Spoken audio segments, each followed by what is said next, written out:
Hello dear students, today we will start with chapter 6 of class 10 Manufacturing Industries. Our previous chapter was Agriculture.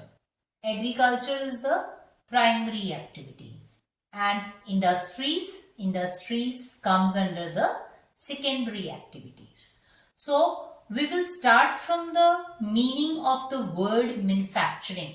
What is manufacturing? चीजें बनाना. It is called the manufacturing. Production of goods in large quantities. चीजों की production बहुत जब large quantity में होती है, from raw material to more valuable products. Raw material गन्ना है, उससे शुगर प्रोड्यूस हुई. कॉटन है, उससे कॉटन टेक्सटाइल बना. तो जो रॉ मटेरियल है, जब आप उसको मोर वैल्यूएबल गुड में कन्वर्ट करते हो तो that is called the manufacturing. और जब लार्ज क्वांटिटी में प्रोडक्शन हो तो it is called the manufacturing. अब आपकी बुक में स्टार्ट में एक छोटा सा एग्जाम्पल दिया हुआ है कि दिवाली के ओकेजन में हरीश जो है ही went to the market with his parents. वो अपने पेरेंट्स के साथ मार्केट में गया. उसने दिवाली पे मार्केट में बहुत सारी चीजें देखी. Market was full of the decorative materials, the utensils, diyas, ठीक है, sugar, tea, every type of things are there in the market. And he wondered how so many items could be made in such a large quantities. और उसको ये देख के हैरानी हुई कि इतनी सारी क्वांटिटी में इतनी सारी चीजें बाजार में जो हैं वो कैसे हैं. This is possible due to the industries. और इंडस्ट्रीज में क्या होता है, चीजें बनती हैं लार्ज बल्क में, लार्ज क्वांटिटी में, and that is called the manufacturing. उसको मैन्युफैक्चरिंग बोला जाता है. ठीक है. Now what is the importance of manufacturing.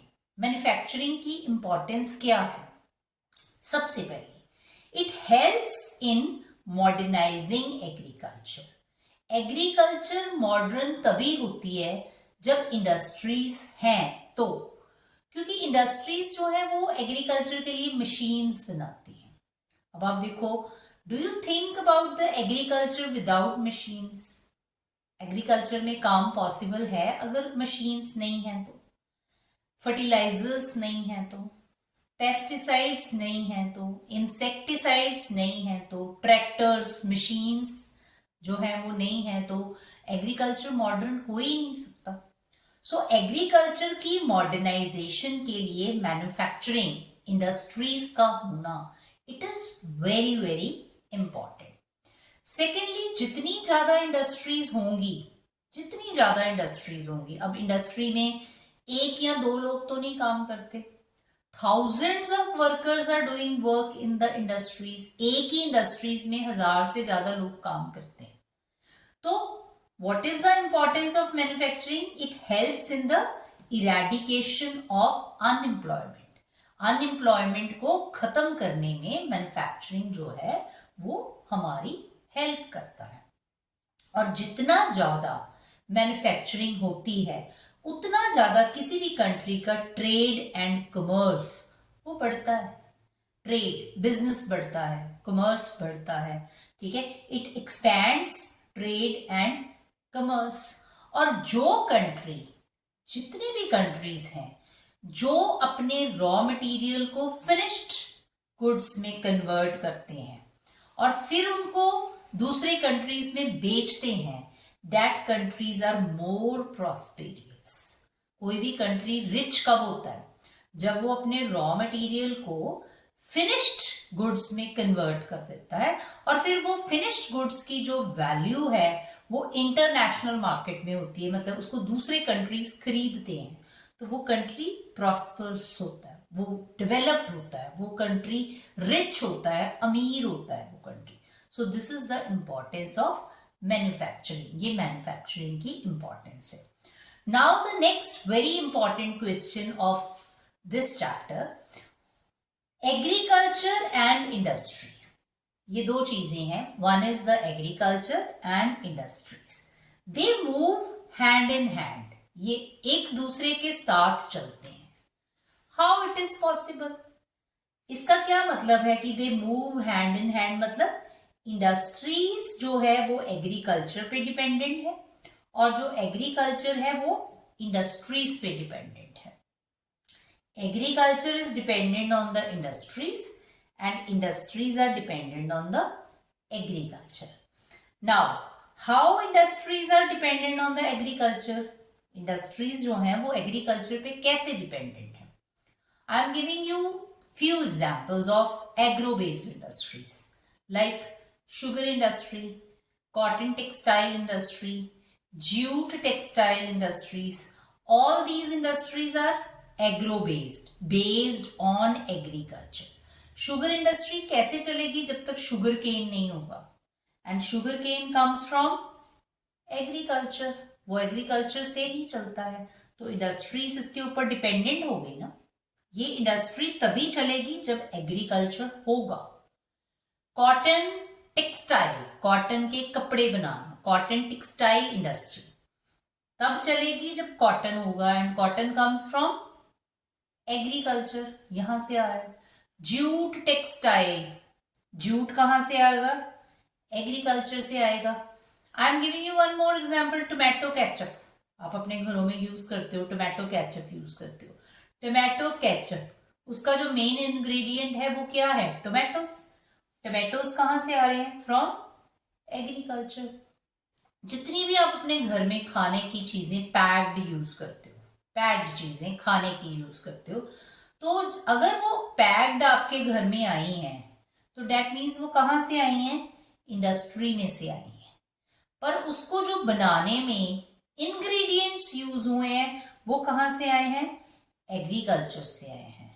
तो वो सारी इंडस्ट्रीज जो हैं वो किस पे डिपेंडेंट है for their running, dependent on the agriculture. ठीक है, now the next, how agriculture is dependent on the industry, agriculture industry पे कैसे डिपेंडेंट है। अब एग्रीकल्चर है, एग्रीकल्चर में आप फार्मर्स देखो ट्रैक्टर्स चलाते हैं, मशीन्स यूज करते हैं, डिफरेंट डिफरेंट टाइप्स की मशीन्स यूज करते हैं। तो वो ट्रैक्टर्स, वो मशीन्स, वो कहाँ बनती हैं, इंडस्ट्रीज में बनती हैं। इसका मतलब एग्रीकल्चर किसके ऊपर डिपेंडेंट है, इंडस्ट्रीज पे डिपेंडेंट है। खेतों में डालने के लिए, क्रॉप्स के लिए फर्टिलाइजर्स की जरूरत पड़ती है, पेस्टिसाइड्स की जरूरत पड़ती है, इंसेक्टिसाइड्स की जरूरत पड़ती है। वो सारी चीजें कहाँ बनती हैं, इंडस्ट्रीज में बनती हैं। That means agriculture is dependent on industries for their running. तो ये स्टेटमेंट ठीक है ना, agriculture and industries move hand in hand, दोनों जो हैं वो हैंड इन हैंड, साथ साथ में चलती हैं। They all are dependent, industry is dependent on agriculture and agriculture is dependent on industry. Next we will do the classification of industries. Classification of industries.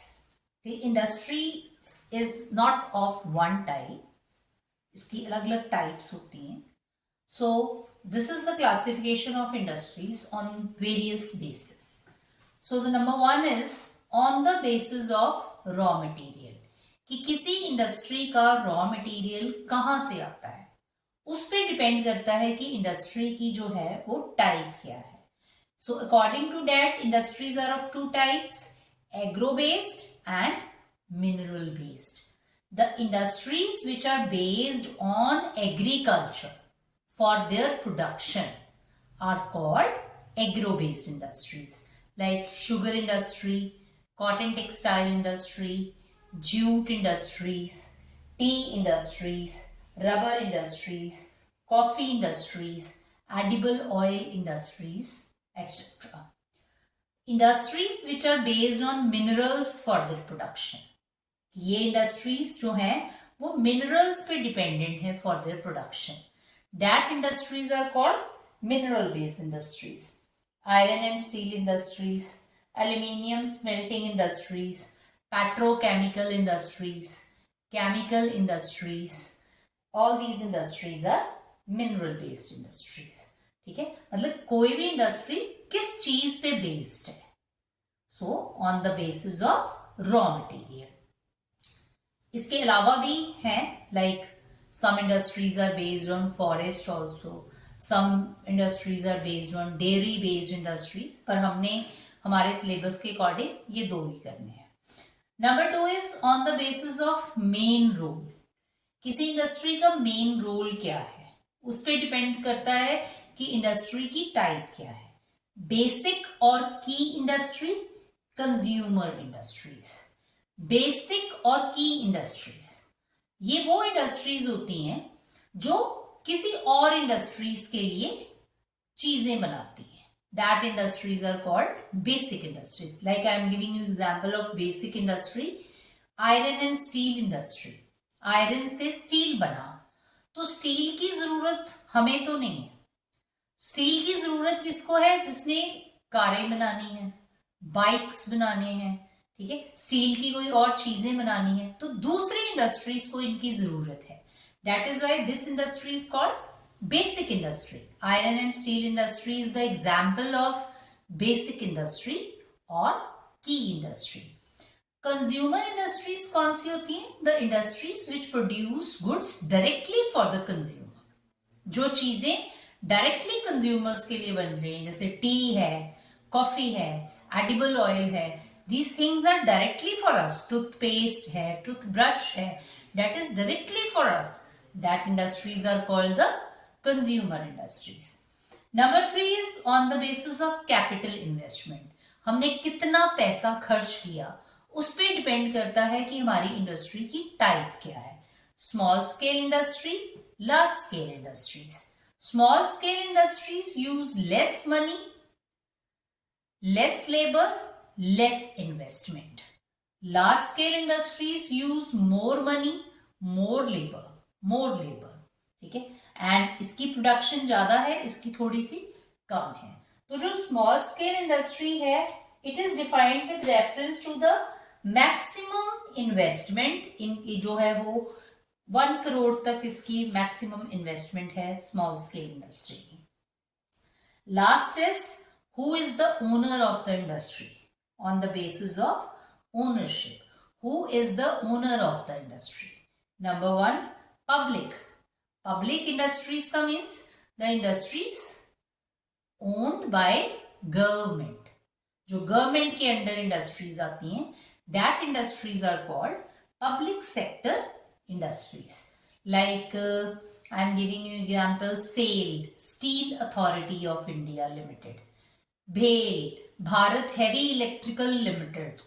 ये जितनी भी इंडस्ट्रीज हैं, all comes under the public sector, under the government sector. यहाँ पे government owner है, ठीक है, तो ये पब्लिक सेक्टर इंडस्ट्रीज हैं।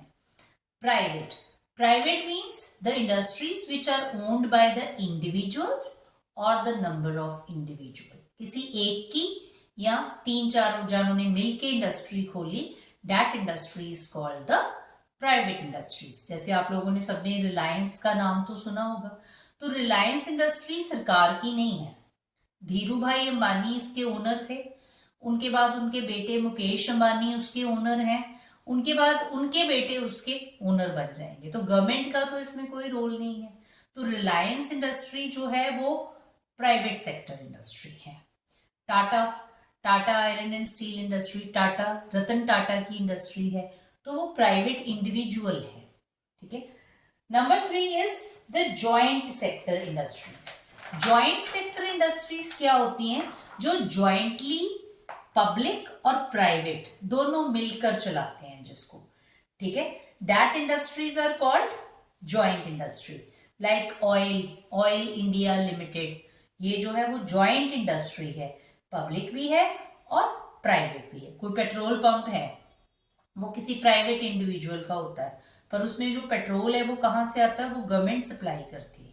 तो दोनों का रोल हो गया, प्राइवेट भी हो गया, पब्लिक भी हो गया, तो इसका मतलब वो जॉइंट चल रहा है। कोऑपरेटिव सेक्टर इंडस्ट्रीज जो हैं वो own and operated by the producers और सप्लायर्स ऑफ रॉ मटेरियल। जो रॉ मटेरियल को प्रोड्यूस कर रहा है और जो उसको सप्लाई कर रहा है, दोनों मिलके कोऑपरेशन से जिस इंडस्ट्री को चला रहे हैं, that industries are called cooperative sector industries. They pool in the resources and share the profits. अब इसमें क्या होगा, सप्लायर और प्रोड्यूसर वो अपने रिसोर्सेज का भी पूल कर लेते हैं, और जो उनका वो जो सप्लायर्स होते हैं, they are the shareholders in the industries. तो इंडस्ट्री को जो प्रॉफिट होगा वो उनको भी मिलेगा. दैट मीन्स वो कॉपरेशन के साथ चल रही हैं. That industries are called the cooperative industry. One more is left. On the basis of the weight of the raw material, कि रॉ मटेरियल का वेट क्या है, बहुत हैवी है या बहुत लाइट है. तो जिसका रॉ मटेरियल बहुत हैवी है उसको हम क्या कहेंगे, हैवी इंडस्ट्रीज. और जिसका रॉ मटेरियल बहुत लाइट है उसको हम क्या कहेंगे, लाइट इंडस्ट्रीज. हैवी इंडस्ट्रीज जैसे आयरन एंड स्टील इंडस्ट्री है, that is the heavy industry, raw material बहुत हैवी है. लाइट इंडस्ट्रीज है जिसमें रॉ मटेरियल बहुत लाइट है, जैसे नीटिंग नीडल्स हैं, टूथब्रश है, टी है, कॉफी है, ये बहुत लाइट लाइट चीजें हैं. तो ये कौन सी इंडस्ट्री हुई, these industries are called the light industries. So 5 classification है. Number 1 is on the basis of raw material. Number 2 is on the basis of main role. Number 3 is on the basis of capital investment. Number 4 is on the basis of ownership. And number 5 is on the basis of the weight of the goods, finished goods. उस पे depend करता है कि हमारी industries की type क्या है. Now we will discuss some of the agro-based industries. Now I think all of you know that what are agro-based industries? Agro-based industries are those industries which are dependent on agriculture for their production. And some of the examples are cotton textile industry, jute textile industry, silk industry, woolen industry, sugar industry, edible oil industries. Textile industry, textile कपड़े बनाने वाली industry. This industry is also the agro based industry.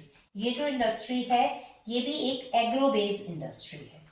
इस industry की unique position है Indian economy में. Indian economy में this industries has occupies the unique position in the econ. क्यों unique है, क्योंकि इसका बहुत कंट्रीब्यूशन है इंडस्ट्रियल प्रोडक्शन में, एम्प्लॉयमेंट जनरेशन में एंड अर्निंग फॉरेन एक्सचेंज. इस इंडस्ट्री से हम बहुत सारा फॉरेन एक्सचेंज कमाते हैं. बहुत सारे लोगों को ये इंडस्ट्री एम्प्लॉयमेंट देती है, और जितना भी इंडस्ट्रियल प्रोडक्शन है उसमें इसका कंट्रीब्यूशन बहुत ज्यादा है. That is why it has a unique position in Indian economy. ठीक है. And it is the only industry, ये एक ऐसी इंडस्ट्री है जो सेल्फ रिलायंट है, अब किसी पे भी डिपेंडेंट नहीं है, and complete in the value chain. Raw material से लेके हाईएस्ट वैल्यू एडेड प्रोडक्ट तक this industry is complete. Now the part of the textile industry, cotton textile industry, cotton से जो कपड़े बनते हैं वो वाली इंडस्ट्री. ठीक है. एंशियंट इंडिया में जो कॉटन है वो 2 तरह से होता, मतलब कि कॉटन के कपड़े जो हैं वो हैंड स्पिन, हाथ से स्पिन करके, आप लोगों ने देखा होगा पुराने जमाने में चरखा होता था, चरखे पे जो है वो कॉटन का जो है वो कपड़े बनाए जाते थे. ठीक है. हैंडलूम वीविंग टेक्निक होती थी. 18th सेंचुरी के बाद पावर लूम्स जो हैं वो आ गए, मतलब कि मशीन से कपड़े बनने शुरू. पहले चरखे से बनते थे, चरखे से कॉटन की वीविंग होती थी और कपड़े बनते थे और हाथ से बनते थे. उसके बाद 18th सेंचुरी के बाद पावर लूम आ गया, मशीन से कपड़े बनने शुरू हो गए. और जो हमारे ट्रेडिशनल इंडस्ट्रीज हैं उनको बहुत बड़ा सेटबैक लगा during the colonial period, because they could not compete with the mill made cloth. अब अगर हाथ से बनाए कपड़े हैं और एक तरफ मशीन से बनाए कपड़े हैं, तो कंपटीशन में क्या होगा, मशीन से बनाए कपड़े जो हैं वो आगे निकल जाएंगे, क्योंकि हैंडलूम की प्रोडक्शन बहुत कम होगी. ठीक है. और जो हमारा first successful cotton textile mill है वो कहाँ स्टैब्लिश हुई, इन मुंबई इन 18 1834 में पहली पावरलूम मिल जो है वो इंडिया में इस्टेब्लिश हुई। दो वर्ल्ड वॉर हुई, Europe and India was a, और जो इंडिया था वो ब्रिटिश कॉलोनी था उस टाइम पे। There was a demand in the cloth, हमारे जो कॉटन के कपड़े हैं इनकी डिमांड थी यूके में, फ्रांस में। They gave a boost to the development of the cotton textile industry, जिसकी वजह से हमारी कॉटन टेक्सटाइल इंडस्ट्री जो है वो बहुत ग्रो हुई। और जब स्टार्ट हुआ तो कॉटन टेक्सटाइल इंडस्ट्री जो है वो मेनली कहाँ पे थी? इन महाराष्ट्र एंड गुजरात, महाराष्ट्र और गुजरात। उसका रीजन क्या है? Why Maharashtra and Gujarat, it is concentrated in Maharashtra and Gujarat because of the availability of raw material. वहां पे रॉ मटेरियल था, कॉटन टेक्सटाइल था, मार्केट की वजह से, ट्रांसपोर्टेशन अच्छा होने की वजह से, ठीक है, पोर्ट की फैसिलिटीज होने की वजह से, लेबर की अवेलेबिलिटी की वजह से, मॉइस्ट क्लाइमेट की वजह से जो है this industry is concentrated in Maharashtra and Gujarat. वहां पे ये कॉन्सेंट्रेट जो है वो हुई, right. Now what is the next part? Next क्या है कि this industry is very important. This industry, cotton textile industry, has close link with agriculture. So it provides a living to farmers, cotton ball pluckers and workers engaging in ginning, spinning, weaving, dyeing, designing, packaging, tailoring and sewing. ये जितनी भी चीजें हैं, spinning, weaving, dyeing, designing, packaging, tailoring, sewing, ये सब related activities हैं cotton textile industry के। The industry by creating demand support many other industries such as chemical industries, dyeing industries, packaging industries, engineering works. ये सारी चीजें भी जो हैं वो इस इंडस्ट्री से लिंक्ड हैं। While spinning continues to be centralised, जो स्पिनिंग है वो महाराष्ट्र में, गुजरात में और तमिलनाडु में जो है वो मेन सेंट्रलाइज्ड है। जो वीविंग है इट इज हाईली डिसेंट्रलाइज्ड, ठीक है, ये डिसेंट्रलाइज्ड है कि बाकी पार्ट्स में जैसे सिल्क है, जरी है, कॉटन है, एम्ब्रॉयडरी वर्क है, वो बाकी एरियाज में डिसेंट्रलाइज्ड है, वहां पे ये चीजें होती हैं। India has world class production in spinning, but weaving supplies low quality of fabric as it cannot use much of the high quality yarn produced in the country. Weaving जो है it is done by handloom, powerloom and in mills, ठीक है। और value addition in the textile industry, अब अगर हमने textile industry में value addition की बात करनी हो, रॉ फाइबर है, मतलब कि जहां से कॉटन रॉ शुरू हुआ, उसके बाद यार्न, धागा बना, फैब्रिक, कपड़ा बना, गारमेंट, उससे जो गारमेंट बना, ठीक है, उसमें क्या क्या क्या चीजें इन्वॉल्व हैं? Fibre production, spinning, weaving and knitting, dyeing and what? Dyeing and finishing and garment manufacturing. This is the value addition in the textile industry. Our next industry is jute textiles. Second agro-based industry is jute textile. India is the largest producer of raw jute and jute goods and stands second place as an exporter after Bangladesh. Most of the mills are located in West Bengal, mainly along the banks of the river Hooghly. And the first jute mill in India was established in 1855. The place name is Rishra. And after partition in 1947, the jute mills remained in India. जब partition हो गया ऐसे, तो ये बांग्लादेश है, ये India है, तो जो मिल्स थी वो इंडिया में रह गई, और जो प्रोड्यूसिंग एरिया था वो बांग्लादेश में चला गया. This was the major setback to this industry in 1947. ये वहां पे एक बहुत बड़ा सेटबैक था. अब इंडिया ने जो जूट की प्रोडक्शन है वो इधर अपने कंट्री में जो है वो करनी शुरू हो गई है. अब most of the industries are located near Hooghly river. Hooghly river के पास वेस्ट बंगाल में ज्यादातर इंडस्ट्रीज जो हैं वो हैं. What are the reason factors for location? Number 1 is availability of raw material, कि वहां पे जूट अवेलेबल है. जूट की मिल को पानी बहुत चाहिए, तो वाटर की अवेलेबिलिटी भी है because it is near the Hooghly river. It has a good network of railways, roadways and waterways. Cheap labor is also available very easily, and port facilities are also there. That is why the industry is located in Hooghly Basin in West Bengal. ठीक है, वहां पे ये located है. The next is the sugar industry. Sugar industry India जो है it stands second as a world producer of sugar. India जो है वर्ल्ड में इंडिया का सेकंड नंबर है शुगर की प्रोडक्शन में, एंड फर्स्ट इन गुड़ एंड खंडसारी. खंडसारी मीन्स शक्कर.